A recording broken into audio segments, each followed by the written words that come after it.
Siyempre, sobrang saya. Nandito tayo sa stage na naglalaro sa finals. So, siyempre, thankful sa mga players ng game kasi first time yung chemistry medyo nabuo sa maiksing panahon. Yun, masaya. Hopefully, magkaroon ng mga kasunod just like sa pro. And 5 days, so champion ulit. So, masasabi mo na you're gonna leave as a winner. Masasabi mo? Ano po ulit? Sorry. Ano masasabi mo na maging, kapo, aalis ka ng aim as a winner, as a champion? Siyempre, proud ako na alis ako ng champion kasi ito naman talaga po kasi yung goal namin this season na mabigyan ng back-to-back championship yung NU. So, yun po. Sinusukli lang po namin sa kanila yung support sa amin. And meetings, so first of all, congratulations for winning the Best Center Award. So, and then you're champion ka, so how does it feel na, yun nga, ito yung mahirap sa last, kung nakaraan yung season 85, back-to-back, and na-fulfill din ako. Ako po, sobrang saya kasi nakita ko talaga yung bawat isa naghirap and pinaghirapan talaga namin to na makaabot kami sa finals at makuha tong goal namin which is yung championship. And happy ako sa mga teammates ko kasi parehas kaming healthy at buo nakaabot dito sa finals. Finals MVP on the finals. Yes! I got 1 block. 6 digs and 3 extra development. Very consistent kayo rin yung naging susi sa panalo sa game 1. Ito na ba yung time mo? Hindi kita na yung time mo sa... Siyempre, gagawin na si Nabela at si Eliza. Is your time na ba? Time for the ring. Okay. I think yes po. Kasi knowing na alis na talaga sila. Alis na po ba? Wala po sila. Yaya kami lang. And sana sa mga may iwan is madala namin to sa susunod na season. And alam ko din naman na kahit wala na yung seniors namin, sa first 6 madaming mawawala. Meron ding mas malakas pa na papalit. And paghihirapan naman namin yun hanggang sa mag-season ulit. Thank you. To our final segment, the Bell Shine Harjo with 21 digs and 12 and 7 Yes! One final save kasi siyempre ito very important kasi siyempre na nag-aabang kayo ng baka. So siyempre yung mga outside noise, iiwasan mo. So ano yung ginagawa para maging focus ka para ma-achieve mo yung goal na Sa akin naman po, naka-mindset na po kasi ako kapag nasa court na ako na kailangan kunin ko lahat na makakaya mo, ibigay ko lahat ng makakaya ko. And gusto ko lang na umalis sila at Bel na kaya natin Erin, Ate Alex, ayun na, something sa'yo mo.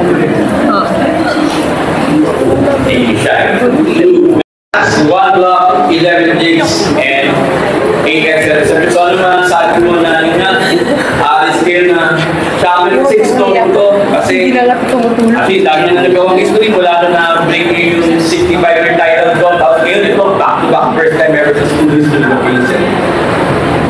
I'm very happy lang din kasi maganda po yung maiiwan namin sa mga susunod na batch. And talagang pinaghirapan po ng bawat isa. Hindi lang naman po kami siya. May tulong, malaking tulong din po sa coaches kasi sila yung nagkagaya sa amin. So yun, talagang tinabaho po ng bawat isa ngayong season kasi marami kaming challenges na naharap pero hindi bumigay. So yun, ano lang po, talagang sipag at syaga yung nagdala sa amin dito kung nasa nyo po kami. Sa kumpiyansa nyo itong naging co-finals MVP ko eh. Lalo na kayo dalawa yung magiging major pieces ng pagbalik next season. Sa akin, sobrang laki kasi gusto ko din i-lead yung team namin. So, parang yung finals na to, na naging finals na MVP na ako, at saka si Banji. Siguro ito na yung time na i-lead namin yung team kasi mawawala yung... Uy, huwag mo naman gawin. Sa ano pa? Alis na kami, babe. Ayun. For me naman, may award man ako o wala, still kami pa rin yung magli-leader sa susunod. Kaya, ano lang, room for improvements lang talaga. Kasi mahaba-haba pa talaga. Pero ngayon, enjoy lang namin itong panalo with the senior citizens. Ay, grabe. Ay, di pa. Sino si Conservative?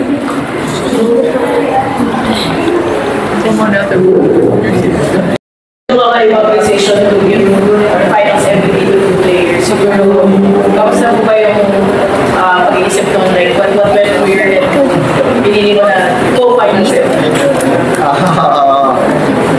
Actually, yung coaching staff naman ang namibigyan.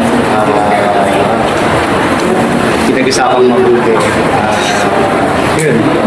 Happy naman ako, lahat naman sila MVP talaga para sa akin. Kasi yung panalo ngayon pati si Game On talagang sobrang team effort talaga yung nangyari. So, yun. Para sa seniors, of course, multiple times na nag-champion, iba yung journey each time, pero what was unique about this run sa championship and what makes it special para sa inyo? Special siya kasi nga na-achieve na namin yung goal namin, which is yun nga, mabigyan yung NU ng back-to-back championship, which is yun yung goal namin season 85. So parang ang nangyari is bawi namin to dun sa heartbreak na yun. Yun po.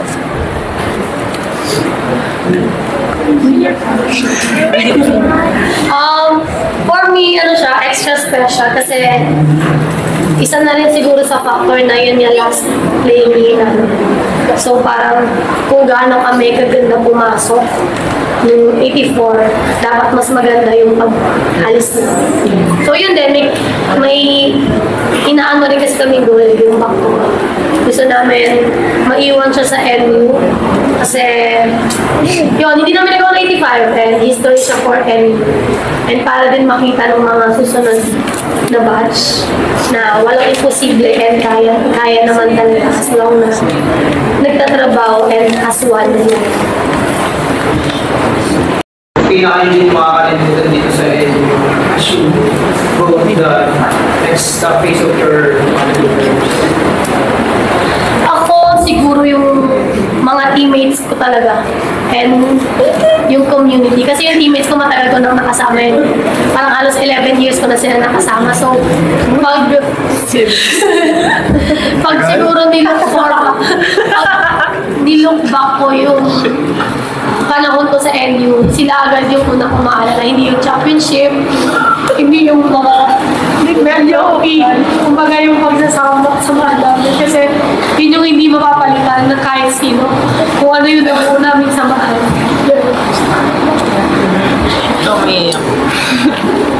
Ako naman, I think yun nga, same nung kay Ben, yung memories. Though, late akong pumasok, pero nandun ako na nakita ko kung gaano ka-hardworking yung mga teammates ko na parang kahit anong ipagawa, magagawin talaga nila. Kasi, natin mo sila. Yun po, parang yung memories namin together dun sa mga hirap ng sitwasyon.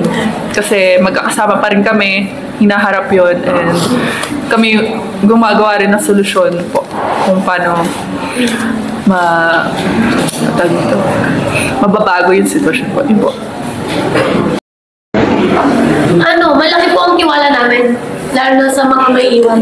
May iwan ka pa. May iwan yan. Hindi kayo sure. Malaki ang tiwala ko sa kanila at sa ibang mga teammates namin na may iwan kasi syempre, sa training pa lang nakikita na namin kung gano'n sila hardworking and kilala namin sila personally na hindi nila papabayaan yung team kahit na kung sino man yung graduate or kung sino man yung umalis. Talagang alam kong in good hands pa rin yung end. Same lang din naman po kasi nangyari na rin naman to nung high school kami nung umakyat kami sa college. So, nakita namin kung gaano sila ka-mature i-handle yung team, kung gaano nila kung gusto akuin yung role na naiwan sa kanila po. Yun po. nagsasabi nga na yung mga teams mo na nahawakan talagang malalakas na agad, mga powerhouse teams. Itong championship ngayon ng NU, after yung mga naging success ko sa Creamline, gano'n ka rin statement siguro sa inyo or parang paano nyo i-describe yung tagumpay nyo so far? Ano yung secret ng pagiging isang successful coach nyo sa PBA at dito rin po sa inyo? Wala naman. Sa akin naman, every training, every game talagang tinitrabaho namin. So, nandito lang naman kami para mag-guide sa mga players. Wala naman sa amin kung ano yung masabi nila. Basta, pag binigyan ako ng trabaho, yun lang naman talaga yung everyday na mapuntahan natin yung team na inawakan natin. So, yun naman yung pinaka-importante. Mga bahala na sa buhay mo. Over the past 7 years from yung napakalakas na rin team junior sa inyo Nazareth hanggang ngayon na nag-champion halos kayo from start to finish. So parang gano'ng mahalagang parte ng buhay niyo yung NU at kung paano nabago yung direction ng mga buhay at ng career. Ako sobrang thankful ako napunta ako sa NU kasi nakita ko yun nga kung gaano ka hardworking mga teammates ko, and syempre pag nakikita mong nagtatabaho yung teammates mo, parang ikaw na lang din yung mahihiya na na hindi gumalaw ng ayos dyan. So yun yung I think na sobrang laking factor for me ko na yun nga, hardworking talaga sila and proud ako sa kanila. Ganun din, I'm very thankful din na sa NU ako napunta and hindi ko sinubuan yung pangarap ko. And sa NU ko siya tinuloy. Kasi parang halos kalahati ng buhay ko na sa NU po ako. Kalahati talaga, 22 na po ko 11 years ako sa NU. So ayun, marami akong natutunan din kahit na marami akong dumaan kami sa iba't ibang coaches, ganyan, sa iba't ibang players. Talagang yung NU management, hindi kami pinabayaan. Baga, pinalagaan po nila kami. Hindi nila kami tinuring na parang basta player lang. Tinuring kami na parang anak talaga sa NU. Malaking part siya ng buhay ko na pwede kong madala sa susunod na career ko. Kumbaga yung mga lessons na natutunan ko, madadala ko siya sa next. And for sure pa naman, pero gano'n na kayo makinig sa pag-take over na lang sa inyo dahil may expectations every year sa inyo yung pataas ng pataas. So, gano'n na kayo makinig sa magiging mas matinding challenge pa pagdating ng season 18? Mauna ka na siya. Sa akin naman po, siguro magpapakasama ako. Tapos, after na magtatrabahuan namin ulit sa training, yung next season po. Alis ka na? For me naman, siguro ito na yung time na para i-lead namin at also yung mga bata is mag-step up at para rin mag-lead din sa team. And ayun, may mga bagong players naman kasi and ayun, happy naman ako doon. For me,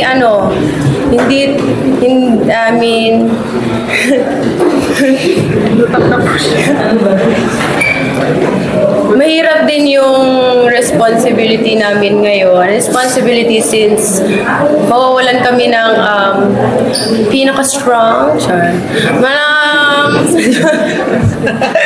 Yung mga malalakas kong teammates. Ayan.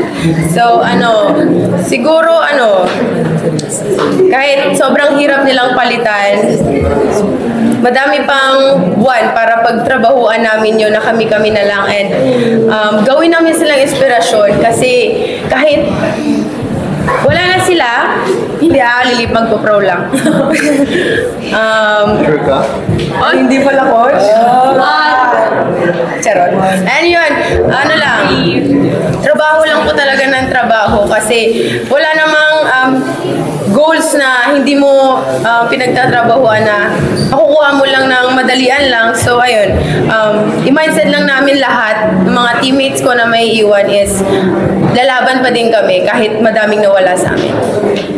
Kapoto kami doon. Oo nga pala. Madami pa din po yun. Para natuto kayo from Coconut to Miss.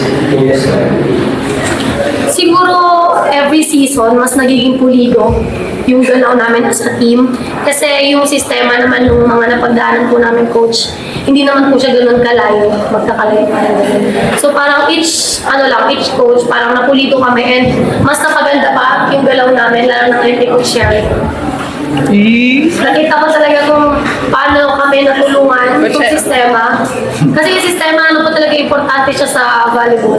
Kumbaga parang yun yung hawak namin kung paano kami gagalaw sa loob ng court. So ngayon, kahit na iba-iba po yung naging coach namin dun sa pre-championship na nakuha natin. Talagang yung chemistry naman po kasi ng team, hindi nawala. Kumbaga, magkakakilala naman na kami kahit sino pong coach man ang humawak sa amin. Alam kong kaya namin lumaban and at the same time, kaya namin i-adopt yung magiging sistema po ng coach. Yun po, same nung sinabi ni Bella. Tsaka kasi parang hindi per player yung goal namin eh. Parang as a team talaga yung goal na gusto namin ma-achieve. So I think yun, nagiging madali doon kasi nga nasa iisang goal kami. Nasa iisang gustong matuto, gustong mag-improve, yung gano'n. Ayun, malaking bagay din is yung chemistry ng bawat isa sa amin. Ngayon nga, since matagal na talaga kami magkakasama, so pare-parehas na din talaga kami ng gustong makakamit, which is yung makakuha ng mga championships.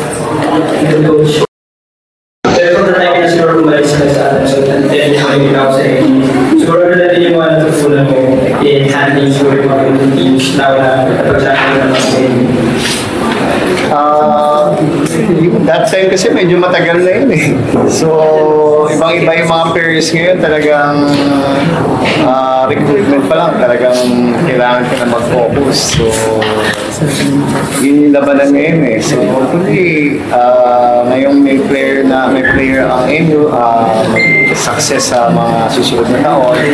Before kasi talagang napakahirap, lalo na pagka school ang pinag-usapan. So, yes, sobrang iba na ngayon. So, let's see kung ano yung mga mangyayari pa sa mga susunod na taon.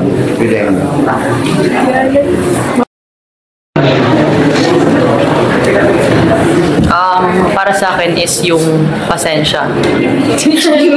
At huwag maging hard sa sarili. Ayun nga kasi all throughout ng pagsasamahan namin ng mga seniors, ang tinuruan nila ako how to be patient to myself.